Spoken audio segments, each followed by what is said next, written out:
So what I would say is your biggest rivalry while Mm, in NWA so far has been with Idol Management. You've been with, Austin Idol himself, Tyrus, Black G's, Jordan Clearwater. What has mm. it been like working with this entire cast of characters? Because I'm sure you have different opinions and interactions with all of them. Could you just talk about Mm. your experiences with them and the feud and how that helped propel you to a new level?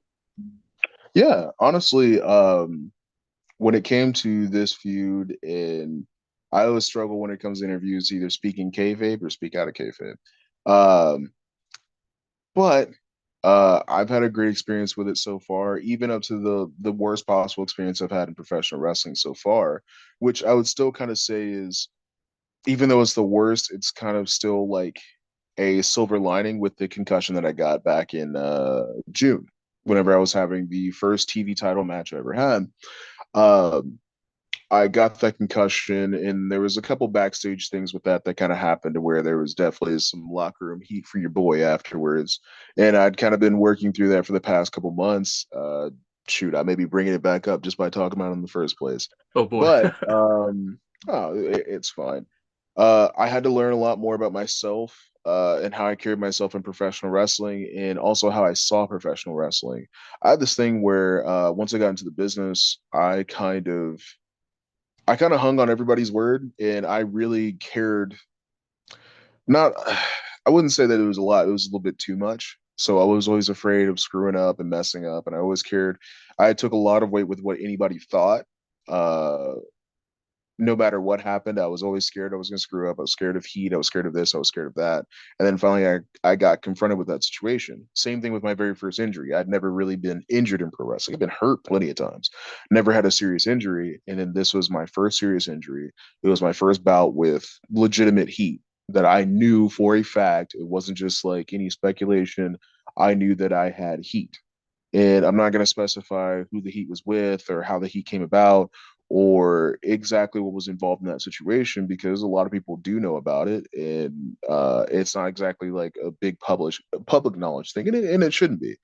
Um, but I got to deal with all those things that I was at that point I'd never had the chance to deal with, and I finally got to see how I would deal with those things because they're unavoidable when it comes to heat or locker room heat or just heat in general. It's something that's unavoidable. It was something I was always told throughout training, even though it was like my biggest fear was to have heat. Oh, I don't know what to do in this situation. And I found I was actually experiencing it. Same thing with an injury. You're guaranteed in pro wrestling to get hurt. You're not guaranteed to get injured, Mhm. but you're guaranteed to get hurt. And I've been hurt plenty of times, like I said.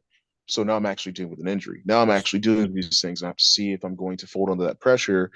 And this is probably the biggest thing that I was thankful for when it happened. As I was sitting in the hospital bed, I was I was thinking to myself about everything that I was really worried about. Would I be able to wrestle again? Would this concussion be, even though it's my first concussion, would this be the concussion that basically ends my career? Because sometimes a single concussion can end your career. You could have a Yeah. bunch of concussions. You could be somebody that has like 50 concussions in their entire career, and 51 is the one that really, yep, you're done. You can't do anything. Or it can be This is number life one. altering one. Yeah. Or it could be number one. And so that's all I thought about while I was in that hospital bed, while I was at home recovering during any of this. I didn't one time think when it came to the concussion or the heat that I had to work off, I didn't think that I was going to quit. That was never something that was on my mind. And that was something that I didn't think about until months after this had all happened, after everything with that had pretty much blown off. Because at this point, everything has blown over. The concussion's not a factor anymore. The heat is pretty much dissipated. That's all bygones are bygones, yada yada. And that's how it works with these things. And I didn't think about it until a few months ago that I never at one point thought to myself, I need to quit. I never thought of quitting NWA. I never thought of quitting professional wrestling. I never thought of giving up in any shape or form at all. I didn't even have doubt in myself. I was kind of just thinking about when's the soonest I can get back in the ring, which I think that's like I said, that's the thing I'm the most appreciative of, is that I was tested, truly tested more than I ever have been before, more than just getting in the ring with somebody who's extremely seasoned more than getting in the ring with somebody I respect a whole bunch and being nervous and conquering that. No, I got to conquer the things that I feared the most, both of the things I feared the most in professional wrestling at the same time. What was I it got that to see caused the that evolution. concussion? Hmm? What was it that caused the concussion? Oh, it was very early on in the match. It was a spot that I wanted to take a spot that I saw at a match. I saw it during Randy Orton's first world title reign. He had a match with Kane, and I wanted to copy a spot specifically from there. And it was a spot where I would get up on the second rope, throw some punches at Tyrus from the second rope, and then he would push me off. He would charge at me. I would get out the way, and then I would give him some more shots. But his back would be turned to me at the time that I did it. Hmm. Well, it kind of happened in between that spot that Randy Orton and Kane did. So I wanted to, whenever I got pushed off the second rope in the first part of that, I wanted to bump and roll and Hmm. land in that corner. I decided to, in midair, instead of taking a regular flat back bump, I started to roll prematurely while I was in the air. So I ended up landing pretty high and tight. I still have not watched the match or seen when it actually happened, but I guess I landed and I tried to roll and I landed just on my head, my shoulders. Oof. And so when I did that and I rolled up, like it was literally just a split second. I just hit the ground, didn't hurt, didn't feel a thing, just rolled back up, and it felt like I had my hands covering my ears.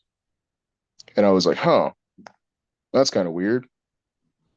Anyways, and then I started trying to. I remember what I did was I tried to, I guess, like shake my head or move my arm or something like that, and it didn't work. And I was like, oh, why can't I move? That's worrying. Like I was moving. The thing was my body was moving. I was moving. It's just I wasn't moving my body. So it's kind of weird to describe it. I think the only person that I had talked to about it a few months after it happened that really understood what I was talking about, because the exact same thing happened to him, was Nick Aldis. We had a conversation at Starcast, and he was like, "Yep, same thing happened to me." He was like, "It happened during a World Championship match I had in Impact Wrestling," and he was like, "I got concussed and I was pretty much on autopilot." He was like, it was like that for a few days. And I said that I was on autopilot for the rest of that match. So for the rest of the 12 minutes of that match, I was on autopilot. I couldn't control a single thing I was doing. That was not me wrestling that match. That was, I like to visualize my matches whenever I go over them beforehand. And so everything that you saw on camera, if you got to watch that match, at Always Ready, was basically what I had visualized and walked through in the back. So I had no control over my body for the entirety of that. I didn't get control over my body until I got out into the hallway after the match, and then I had full control. And probably about like 20, 30 minutes after that, I was on a stretcher going to the hospital. Wow. Because it just kind of, I guess the adrenaline had fully worn off after like 30 minutes or so. And then, like, probably the worst headache I've ever had in my life. Yeah, it wasn't too great. Um, but yeah, no, like still having that experience, I was, I didn't really know what to do with that. I didn't know if you just become a tough guy and you just tough it out, or either you just kind of, do the right thing, which in this situation, I did the wrong thing by finishing the match. I should have tried to get out of the match a little bit earlier, but hey, I had no control of my body. It happens. Um, but still, I'm still thankful for the experience overall. To me, it's not an experience I look back on negatively. I like to think of the fact that one, I was in the ring with somebody that I could trust and somebody was going to take care of me when I did get concussed. And he did. Whether he knew I was concussed or not, he still took care of me.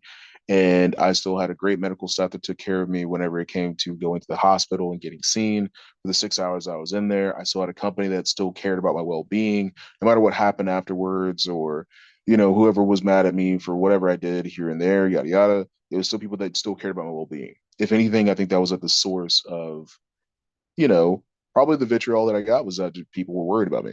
Yeah. And I still appreciate that. And I still think that it's great that I got to experience that so early on. So I try to think of a universe where I go through what, let's say 10, 15 years of pro wrestling, never have an injury, never have locker room heat or heat at all.